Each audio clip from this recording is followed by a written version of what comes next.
Hello everyone, so today I have a shattered glass nail tutorial. What I'm showing you right now is the shattered glass done with a nude or neutral background. You could do it on many different colors. This is encapsulated in acrylic. I see a lot of people do it with polish, gel polish, but I prefer doing it with acrylic. And right here I'm showing you a different type of product, encapsulated. I did these nails a few months back, and that's not what I used on the design today, but this is the actual product that I'm showing you right now. And it's an actual tape. It has a you peel off the back and it's sticky on the back.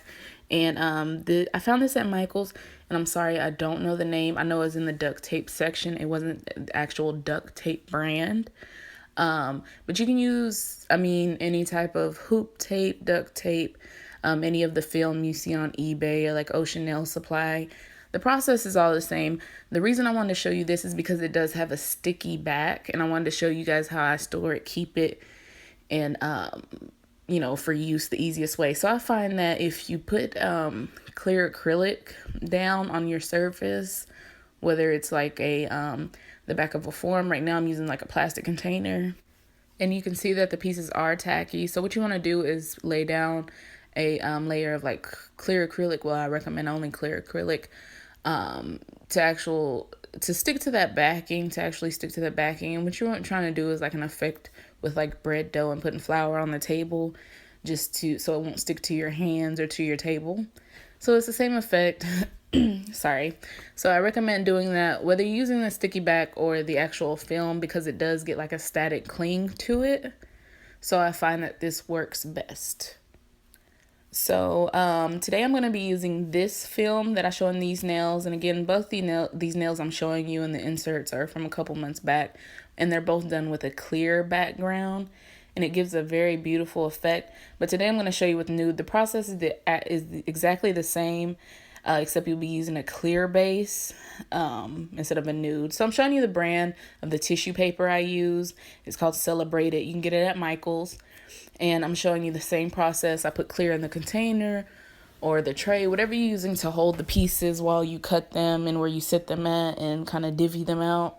That's where you want to put your, clear powder at. So I suggest cutting the pieces in in any shape you want to. I see so many different designs, but these are kind of like, rhombus type shapes, like obtuse type triangular shapes, just triangles, squares, whatever.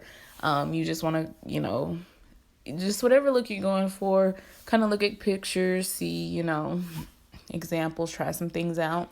So right now I've prepped the nail, primed it with YoungNails Protein Bond, applied my tip, of course, before all that. I have a separate video on all that. Right now I'm just showing you that I'm putting down a thin layer of nude, and I'm making sure it's very, very thin, especially and specifically around the cuticle area. You want to keep it thin because you have a chance to get the nail really bulky, and you don't want to do that. So we want to make sure we keep it really thin. So right now I'm taking a very, very wet bead, and I'm taking it throughout the whole nail. And this is going to be tacky for a little while so that we can stick our pieces, our film, our tissue paper, our tape too. So I'm just kind of placing the pieces. You want to leave a little distance. I find it looks best if you leave a little distance between the pieces. I try not to overlap them because I don't want air bubbles or any type of pockets, or for it to be thick, or I just want everything to lay, flat, and I find that gives the best look and the best effect. So right now I'm going to be taking our clear powder, and for the base I use YoungNails. Sorry you guys. I use YoungNails Cover Pink, and so I'm going with the speed nail powder, which probably isn't the best because I'm working against time. But I don't want to put down any more nude because I don't want to cover up potentially any of the color. So right now, if I find that it's dry and I need to add any more, I go ahead and add the clear just in little spots and just to touch it up. So you see I have some pieces hanging, and we can go ahead and cut that later. I'm just trying to throw the pieces on while the acrylic is still wet. So I'm showing you that I'm just taking some scissors, clipping those off. If there's any little bit left over, it'll come off during filing.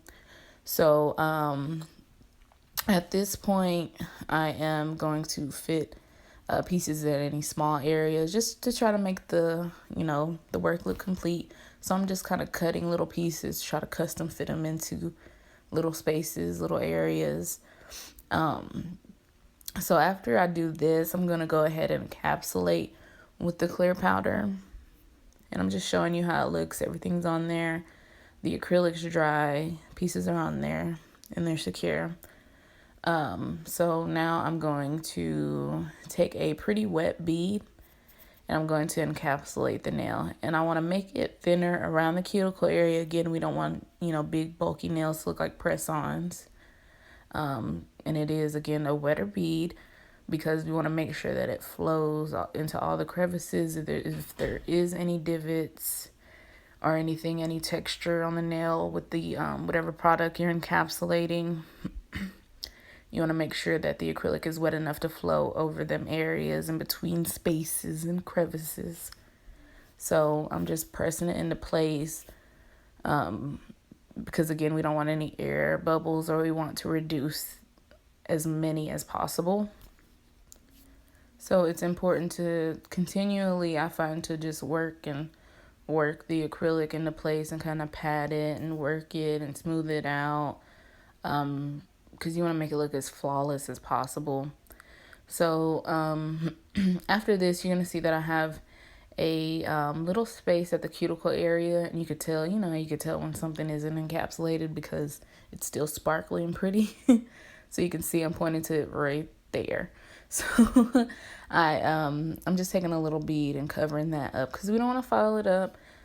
File it off, and I really recommend you may not want to put your pieces that close to the cuticle area just to avoid these issues, because you're going to feel a need to encapsulate it simultaneously. You don't want the area thick, so suggest giving yourself a small amount of space between there so you don't have this issue that I have. So after you encapsulate it, I go ahead and shape it and file it as usual. If you want any information on how I file and shape, I have another video. It's titled Nailtorial, and I believe it's acrylic application and filing. So I go through the same steps. After I let the acrylic dry, I go ahead and hand file, e-file, and then I applied a gel top coat. And that's it, you guys. Please comment, subscribe, and like. Thanks.